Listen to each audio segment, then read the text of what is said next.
The airport waiting lounge was bathed in the soft hum of fluorescent lights, the kind that made time feel slower than it actually was. It was almost midnight, yet the massive glass windows reflected a restless world still moving under the orange runway lights. Ethan Hale sat on a stiff metal chair near Gate 18, exhaustion etched beneath his eyes from a long day of travel and a job interview that meant everything for him and his 6-year-old daughter, Lily. He absently rolled the stale pack of chocolate wafers in his hand, Lily's favorite, an instinctive comfort more than hunger. Beside him sat a young woman, maybe 22, dressed in an oversized hoodie with the hood half drawn, her posture unnaturally still, as if she were listening inward rather than observing outward. Her coffee cup had gone cold, steam had long stopped rising from it, yet she hadn't touched it since she sat down almost half an hour ago. She didn't look tired, not like the other travelers sleeping across benches or scrolling absent-mindedly through their phones. No, she looked alert. Silent. Studying. Every flicker of light, every person walking by, every whispering announcement that echoed through the speakers. Ethan noticed it. He wasn't the type to stare at strangers, but her energy wasn't normal. It was controlled. Too controlled. But he shook off the unease. Life had already made him hypersensitive to everything, being a single father wired your instincts differently. When his stomach growled softly, he opened the pack of wafers, not really to eat, but just out of reflex, and without thinking too much, he turned slightly to the girl and offered it to her with a polite nod. "You want some?" he asked softly, careful not to startle her. She finally moved her eyes. Dark. Focused. Sharp. There was no fear in them. No confusion. Only calculation, like she was deciding if this was normal or a risk.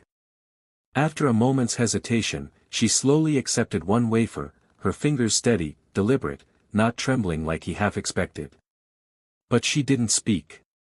Not a word.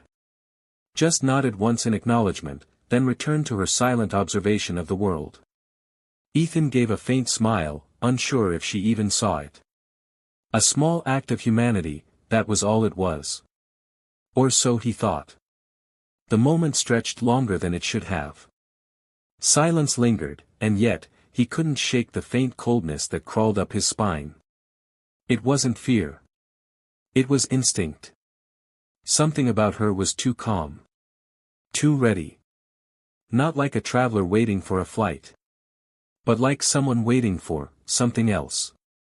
He looked away, convincing himself everything was fine, unaware that in just a few minutes, a single accidental glance downward, toward her waist, would change everything about how he saw her. Or himself. Or this night.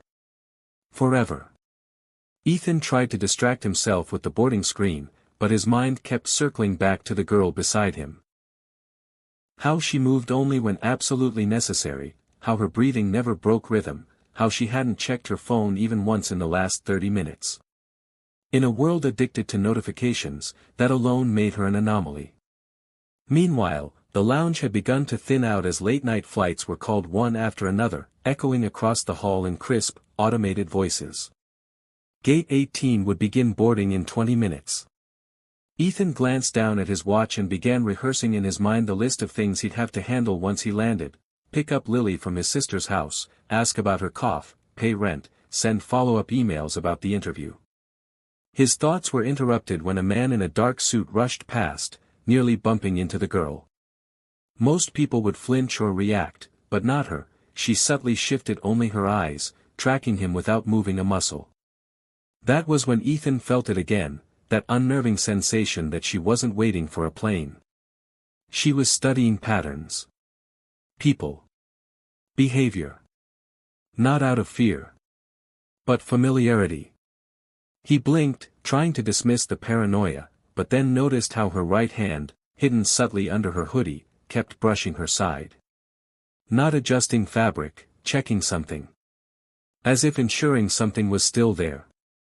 It was a movement he'd seen before, in movies, in cops, in soldiers.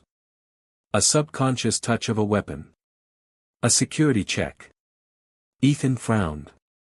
That's when the overhead speakers crackled with static for a split second, just noise to everyone else, but to her, it ignited a silent alert. Her back straightened by a fraction. She didn't look up, didn't make it obvious, but Ethan caught it. She was listening. Not to the announcement, but to something hidden in it. He tried to ignore it. He stood, pretending to stretch his leg as he checked the boarding time again. It flickered briefly on the screen, just enough to reveal that his boarding pass was slipping from his fingers. It fell to the floor with a soft flutter. He bent down to pick it up. And that's when he saw it. Just for a second, but long enough. A holster. Jet black. Slim. Professional. And inside it, **** a gun, **** his lungs locked. His hands froze midway. Every instinct in him screamed to move, to flee, to protect himself, but her head didn't even turn. She knew he'd seen it. And she did nothing. That was worse. That was far, far worse. Because she wasn't afraid. She wasn't caught. She was still in complete control. Ethan slowly lifted his gaze to her face. She was no longer just quiet. She was waiting. And in that agonizing silence, Ethan realized he wasn't sitting next to an ordinary stranger. He was sitting next to someone trained. Dangerous. And she was fully aware of him. Now. Before Ethan could process whether to quietly get up, alert someone, or pretend he hadn't seen anything, the girl finally moved, but not in panic, not even an inch too much. Without looking at him, she spoke in the calmest, most composed whisper he had ever heard, ***, don't turn around. Don't look at me. And whatever you do, don't react. Ethan's pulse shot up beneath his skin like 1,000 drums, but her tone, steady, trained, absolute, rooted him in place. Every part of him wanted to demand answers, but something about the way she spoke made him feel as if doing so would risk more than just embarrassment. You're going to keep breathing slow. And you're going to keep your eyes on that family near the vending machine, she continued, her voice so contained it felt like a rehearsed line. Ethan obeyed with instinct more than choice. He looked toward the family, a mom with 2 sleepy kids and a stroller. Ordinary. Heartbreakingly ordinary. You are safe. I'm not here for you, she added. That did not calm him. If anything, it made his veins run colder. He tried to control his voice, a whisper trembling out, who are you? She didn't answer the question. Instead, she asked him one. Your flight is for Denver, correct? Connecting through Terminal C. He stiffened. She knew, you, how? She didn't give him time to finish. Listen very carefully. Pretend I'm not talking to you. At this very moment, there is a man standing near gate C7. He has been watching me since I sat down. Now, her words slowed, sharpening into ice, he is watching you. Ethan's breath hitched in his throat. Watching me, and before he could stop himself, before he could recall every instinct screaming not to, he slightly turned his head. A mistake. The moment his eyes shifted even a fraction toward gate C7, he saw him.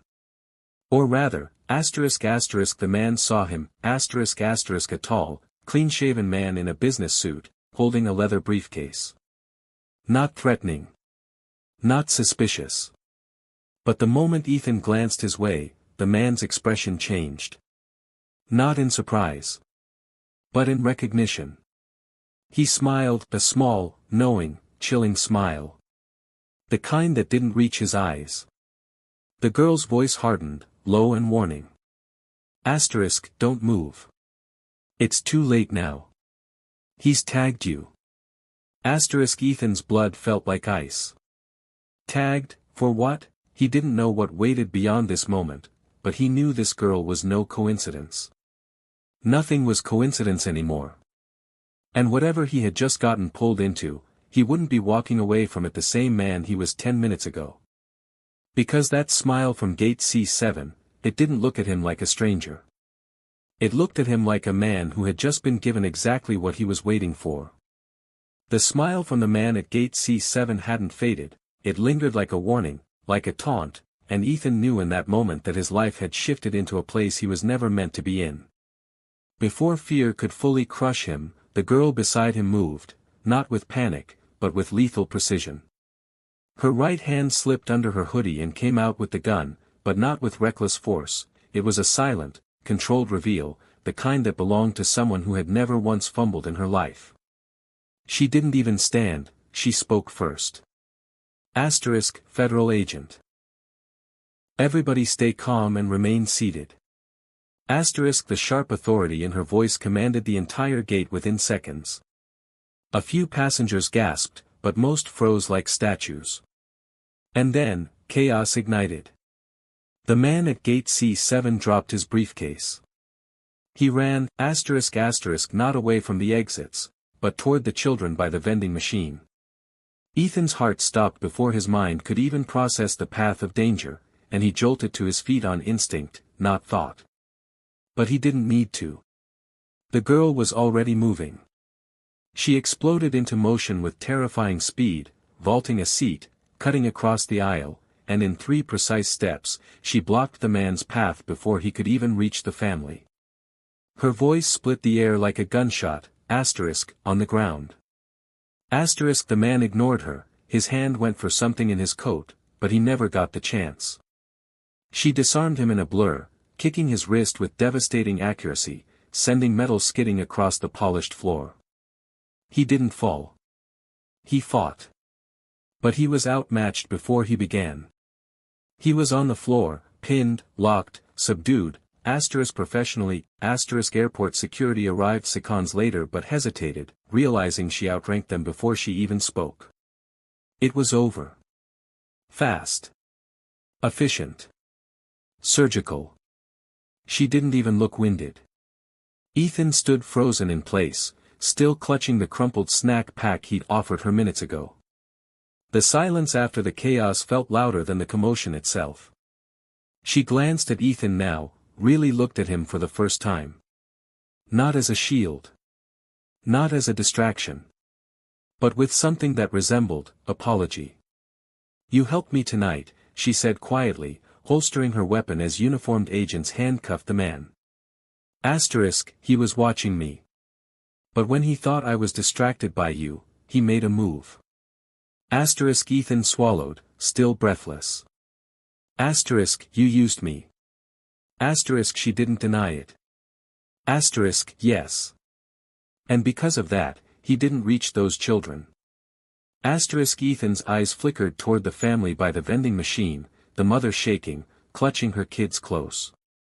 Reality sank in like a delayed tidal wave. He hadn't been the target.